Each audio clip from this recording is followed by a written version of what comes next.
Hello, everybody. I just wanted to take a couple of minutes here to update you guys on this modified Leatherman P4, free P4.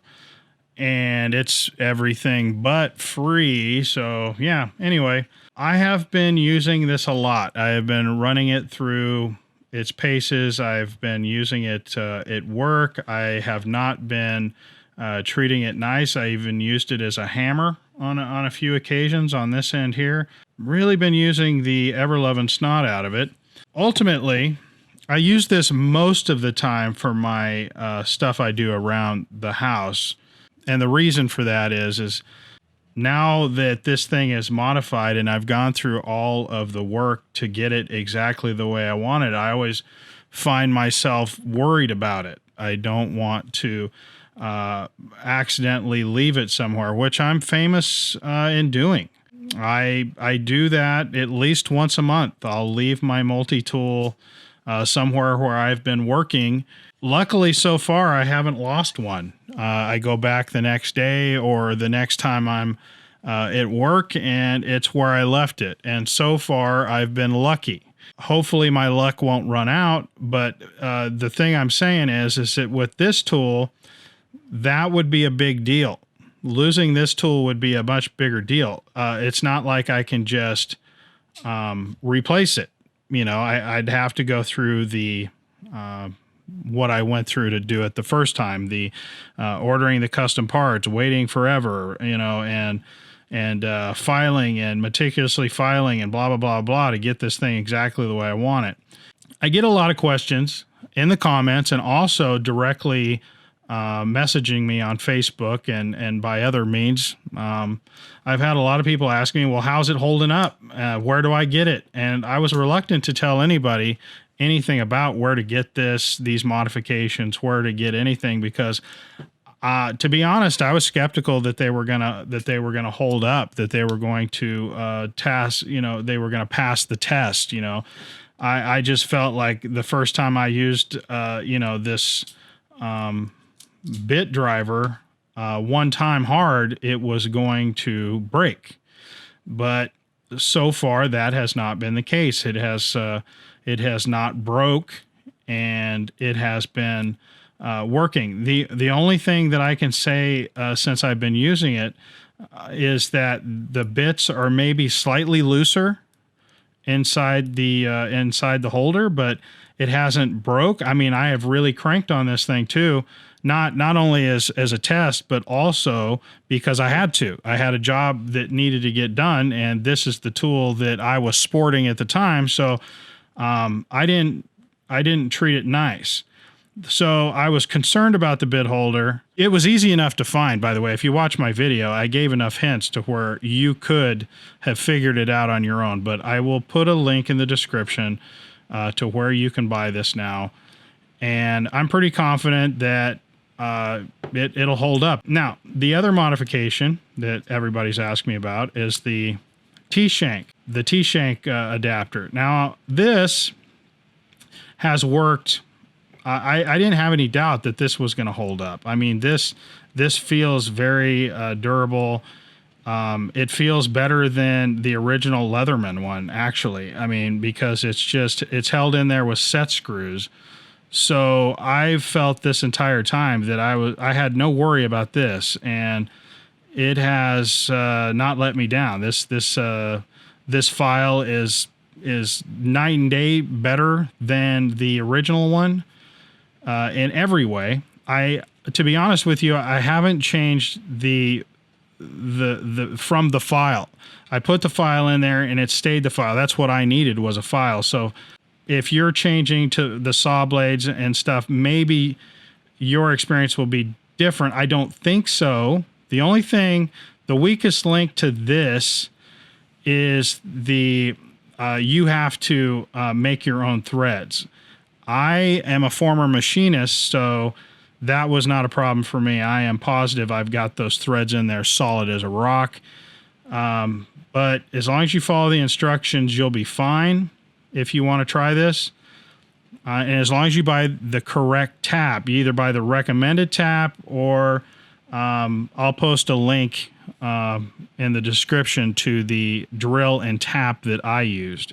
It's different than the recommended tap, but I kind of knew what I was doing. So yeah, so I can help you out there. It's a lot cheaper than the recommended one.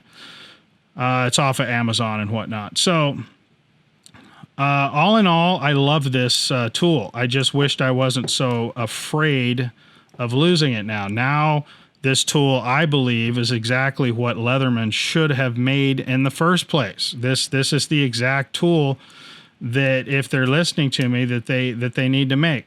I did, if you've been following my videos, did have to send this back because of the pliers were binding, like so many Leathermans that we that everybody praises. And for me, I like everything about Leatherman tools except the plier head. When they switch to these replaceable cutter plier heads, for me personally, in my line of work and what I use a multi-tool for, that ruined everything for me. I don't cut a lot of wires, so I could care less about these replaceable cutters. I mean, they don't mean anything to me. What I want is a plier head that works. And so many of my Leatherman tools, when you hard use them, the plier head binds. And this one is better now than it was.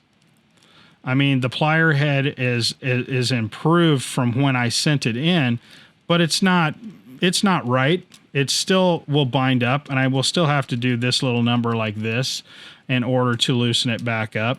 It's not often. It's once in a blue moon. If I use it 10 times, it might bind up once, and I have to do this. I'm disappointed that they sent it back to me like this. That's one of my biggest things that I've been having the worst luck with Leatherman. Check this out. This is just off topic, but just let me show you the kind of luck I've been having. I ordered one of these Leatherman bit extensions, and they sent me one that was missing the retaining ring. The retaining ring is completely not there. Do I have... oh yeah, I have a bit right here. Let me show you what I'm talking about. So here's the bit holder that they sent me. I put the bit in, and it just falls right out. There's no retaining ring. Normally it just drops out, but I think, yeah, see, it just no retaining ring, just drops right out. So I contacted them, right? And they go, oh, well, so sorry about that. It must have slipped through manufacturing. And then they sent me a second one, and the second one had a missing retaining ring. So I was not going to go through that again.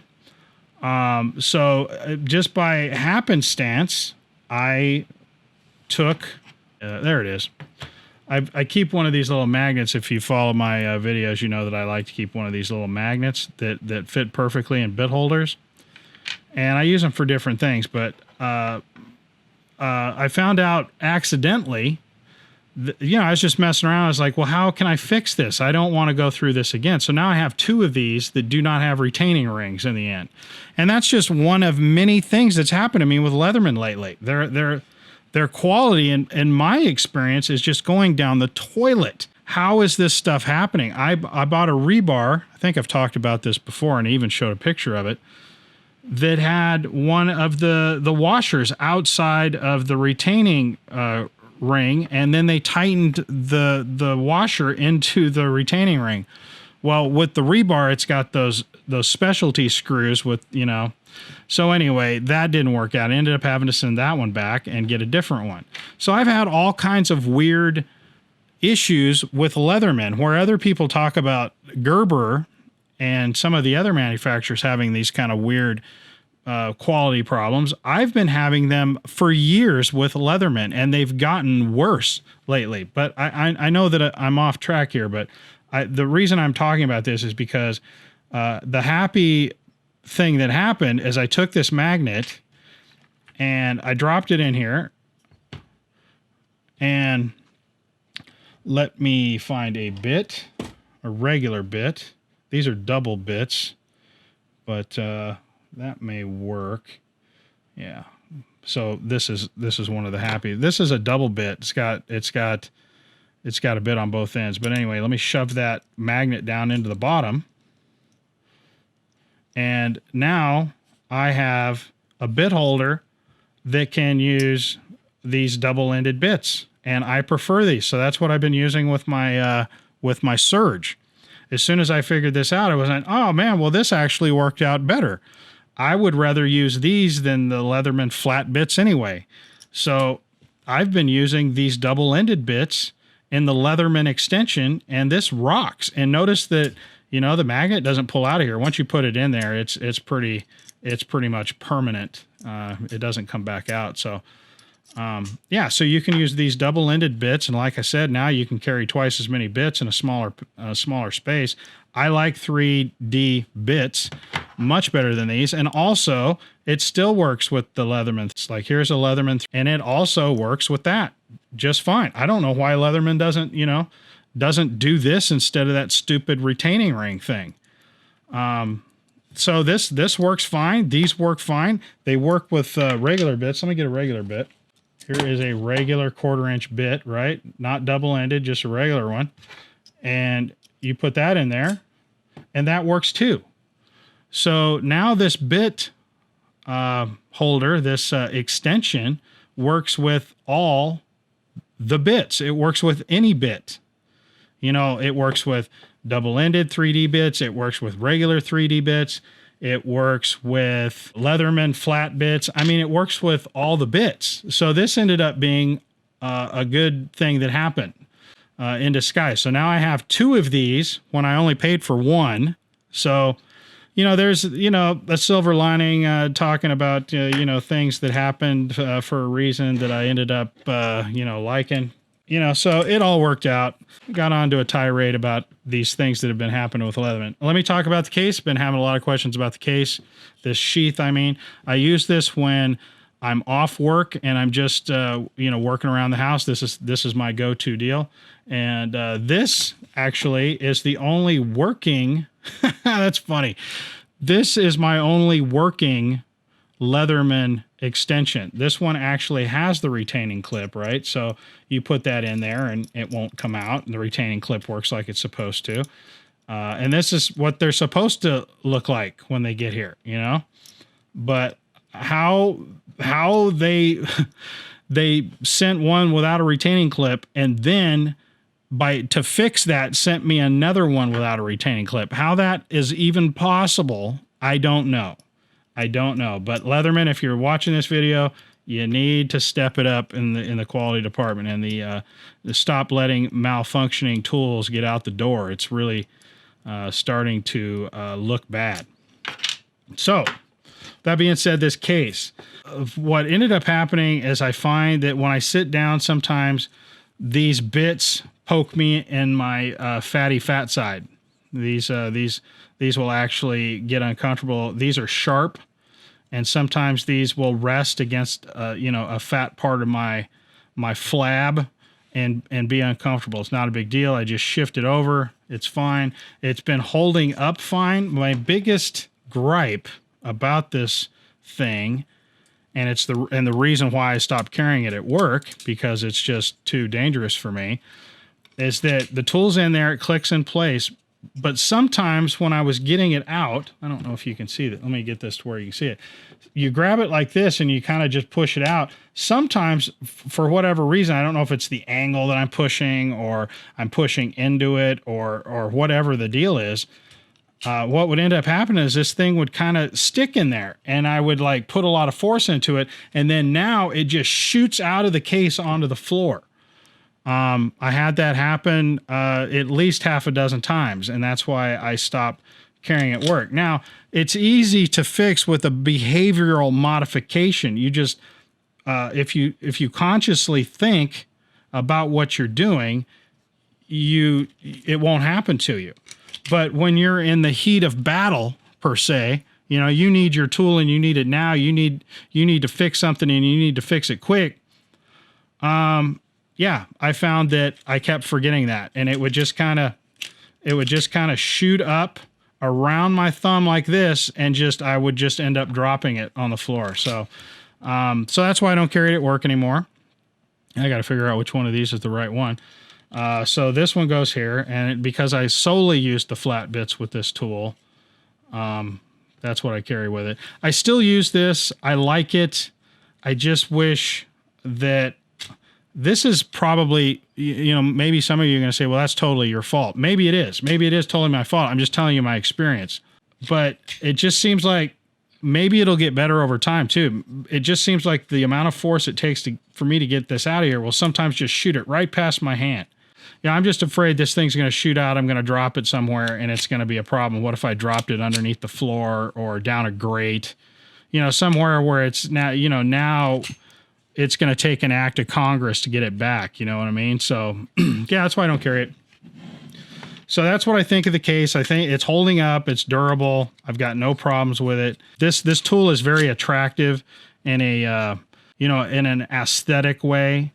So I really like this case because when you see it, and keep in mind, I kind of drop carry it a little bit. Like here's my belt.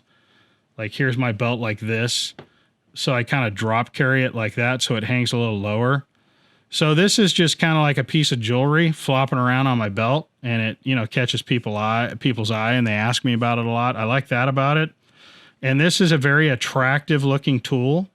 So people are always drawn to it and want to ask me about it. So it makes a good not at work kind of tool. That's what I think of the modifications of this tool. They're working out sweet. They're working out perfect. I do recommend them. Links in the descriptions. Thanks for watching.